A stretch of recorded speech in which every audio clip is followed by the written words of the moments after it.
नमस्कार दोस्तों, दैनिक भास्कर की आज की वीडियो में आपका सभी का स्वागत है। दोस्तों, अगर आपने अब तक लाइक एंड सब्सक्राइब नहीं किया तो प्लीज़ लाइक एंड सब्सक्राइब कर लीजिए दोस्तों। और दोस्तों, इसके साथ साथ दोस्तों मैं टेलीग्राम पर दिन में बहुत सारी लूट्स लेके आता हूँ दोस्तों। टेलीग्राम को ज्वाइन कर लो, डिस्क्रिप्शन में लिंक है दोस्तों। प्लीज़ यार लाइक एंड सब्सक्राइब जरूर कर देना यार दोस्तों। पहले क्वेश्चन का आंसर होगा सानिया मिर्जा।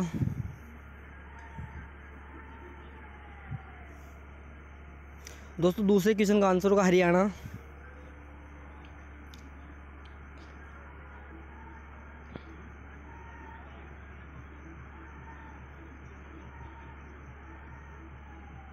और दोस्तों, तीसरे क्वेश्चन का आंसर होगा चीन।